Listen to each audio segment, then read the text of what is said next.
أعوذ بالله من الشيطان الرجيم.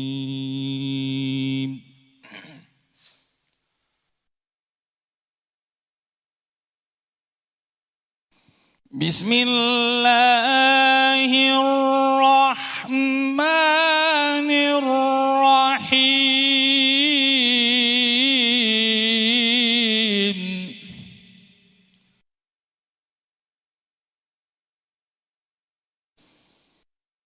قد أفلح المؤمنون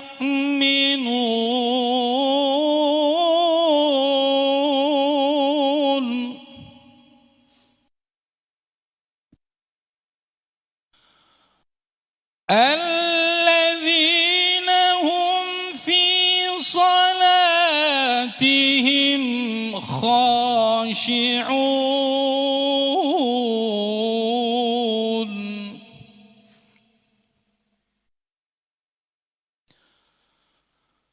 والذين هم عن اللغو معرضون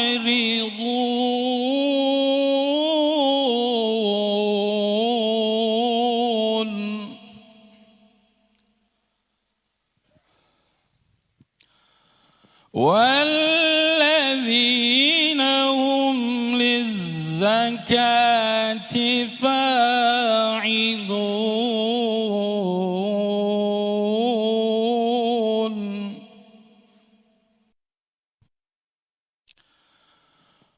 والذين هم لفروجهم حافظون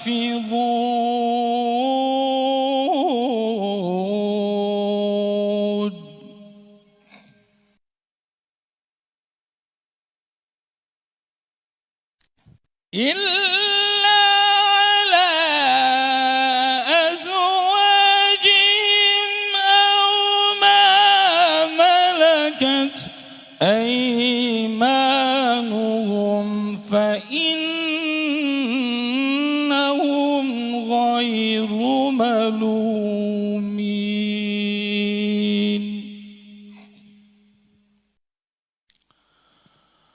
فمن ابتغى وراء ذلك فأولئك هم العادون.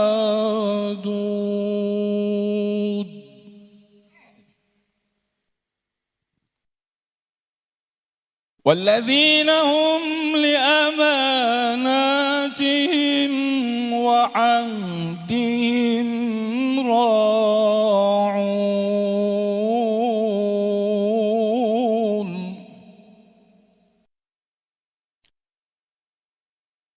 والذين هم على صلواتهم يحافظون.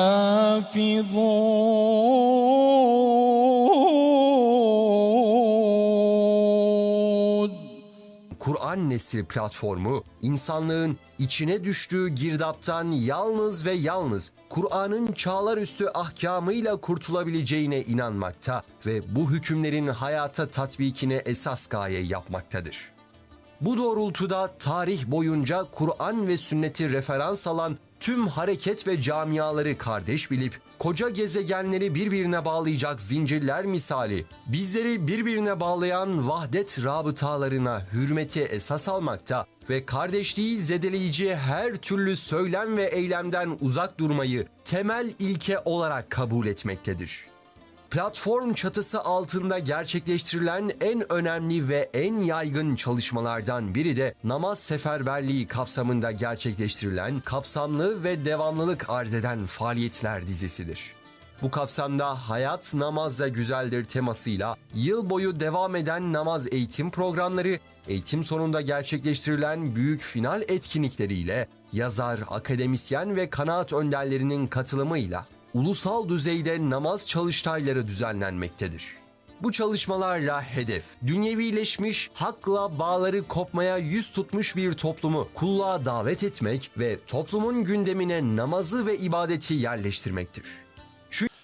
Çok değerli hocalarım, çok değerli hazırın, aziz kardeşlerim, hepinizi Allah'ın rahmeti, bereketi ve selamıyla selamlıyorum. Cenab-ı Allah hepinizden razı olsun. Bu Kur'an Nesil platformu kardeşlerimiz namazla ilgili bir çalıştay düzenlemişler. Onları da tebrik ediyorum. Emeği geçen herkese de teşekkür ediyorum. Özellikle dışarıdan gelen Vahdettin hocamız başta olmak üzere diğer hocalarımıza da teşekkür ediyorum. Cenab-ı Allah razı olsun.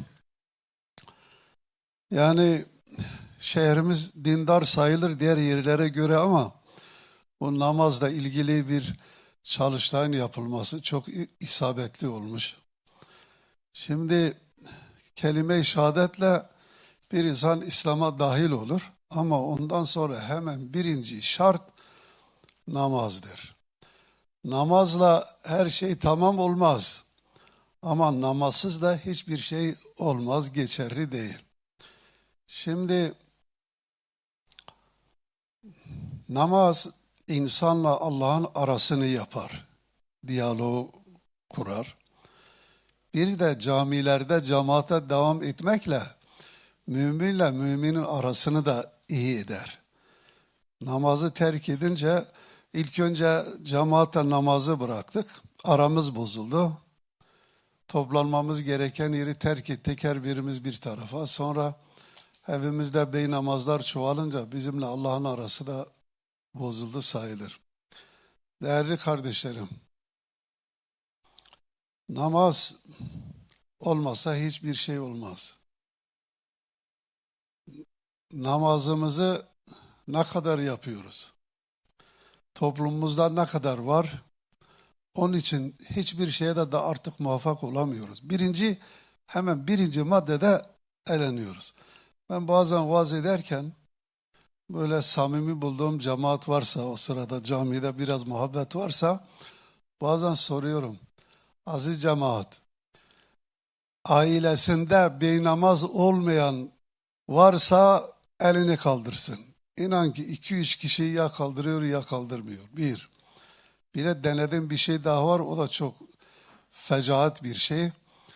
Ailesinden, çocuklarından, dini yönden razı olanlar elini kaldırsın. 1-2 kişi ya kaldırır ya kaldırmaz. Bizim hali pür melalemiz maalesef böyle. Hepimiz beraber çok çalışmamız lazım. Buraya gelen kardeşlerimiz mutlaka namazla araları iyidir gelmişler ama o gelmeyenlerle nasıl irtibat kuracağız, nasıl olacak? Rabbimize yardım eylesin. Size de Allah'a emanet olun. Saygıdeğer büyüklerim, kıymetli hocalarım, değerli konuklar.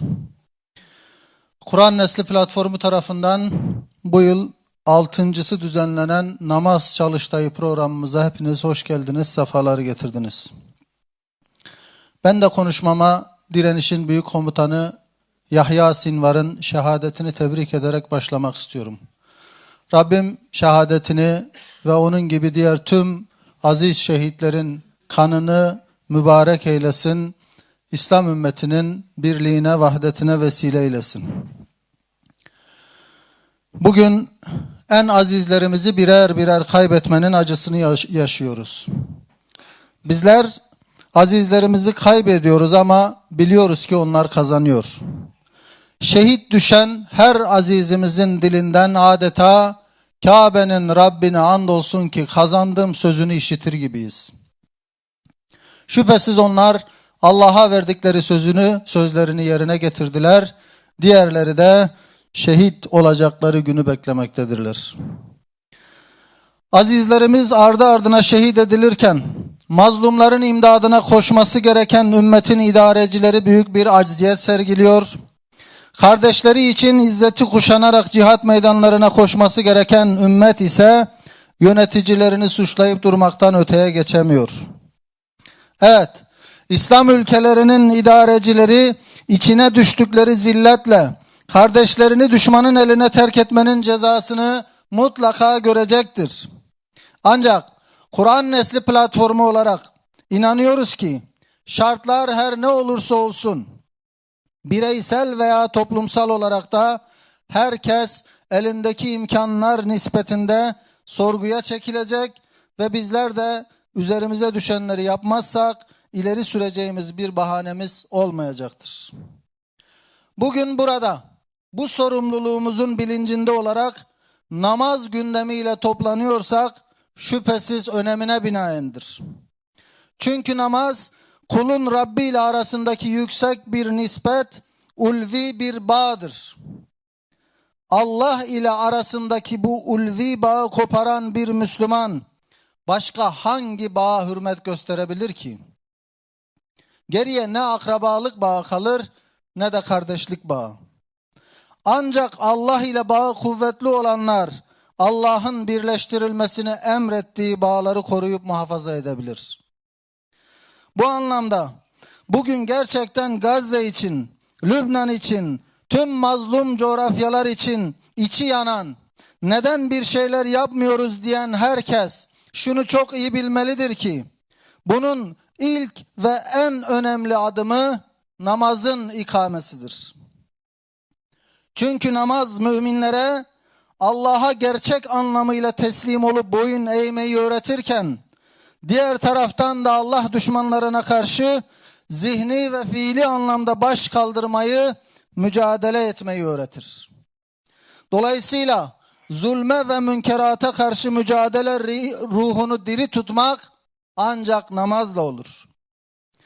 Bugün aradan 1 yıldan fazla zaman geçmesine karşın zahirde yeryüzünün en zayıf ordusunun, yeryüzünün en güçlü ordularına karşı izzetli bir direnişi devam ettirebilmeleri de şüphesiz onların Rableriyle aralarında Kur'an'la, zikirle, namazla kurdukları yüksek bağdan başka bir şeyle izah edilemez. Nitekim Büyük Komutan Yahya Sinvar'ın şehadeti sonrası üzerinden çıkanlar da bu sağlam manevi bağın somut delilleriydi. Madem hakikat budur, o halde öncelikli vazifemiz terke uğrayan bu ibadetin toplumda yeniden ihya edilmesi, birkaç beli bükülmüş ihtiyara terk edilen camilerimizin, mescitlerimizin çocuklarla, gençlerle şenlenmesi ve dolmasını sağlamaktır. Hazreti Ömer radıyallahu anh devrinde bir sünnetin terki bir kalenin fethine mani olmuşsa, bugün namaz gibi şumullü, külli, farz bir ibadetin terkinin ümmetin başına nelerin gelmesine sebep olacağını tahayyül bile edemeyiz. Gelin hep beraber Kudüs Fatihi Salahaddin Eyyubi gibi önce namaz için seferber olalım.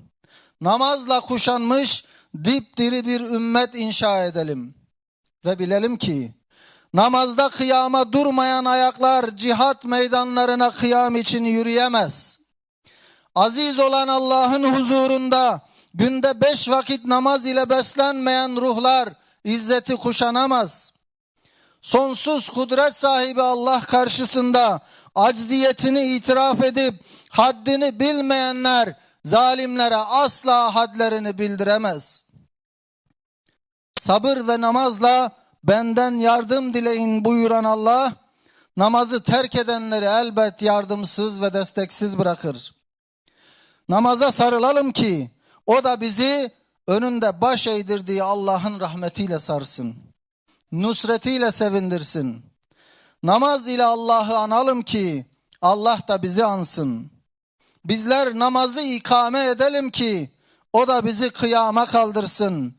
Bizler namaz kılalım ki namaz da bizi adam kılsın, aziz kılsın, mücahit kılsın.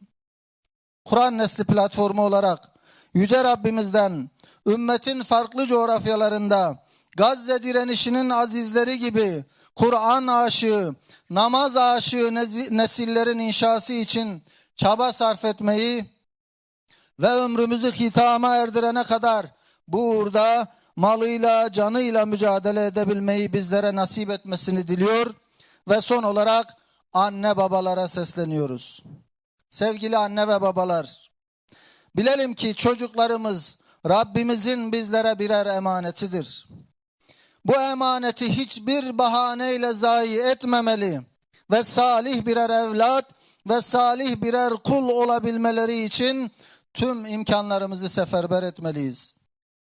Şayet çocuklarımızın beslenmesine dikkat ettiğimiz kadar manevi gıdasına dikkat etmiyorsak, beden temizlikleri için özen gösterdiğimiz kadar kalp ve ruh temizliklerine önem göstermiyorsak, kısacık dünyevi istikballeri için didinip durduğumuz gibi gerçek istikballeri olan ahiretleri için endişe duymuyorsak, bilelim ki bizlere Allah katında şefaatçi olmaları umulan evlatlarımızın yakamıza yapışarak bizden davacı olacakları gün hiç de uzak değildir. Bugün burada birbirinden değerli konukların katılımıyla 2 oturum halinde düzenleyeceğimiz programımızda sunumlarını gerçekleştirecek olan hocalarımıza şimdiden şükranlarımızı sunuyor ve zikrettiğimiz gayelere vesile olacak şekilde hepimiz için faydalı ve bol istifadeli bir programın geçmesini temenni ediyoruz. Ve ahiru davanen elhamdülillahi rabbil alemin. Esselamu aleyküm ve rahmetullahi ve berekatuhu.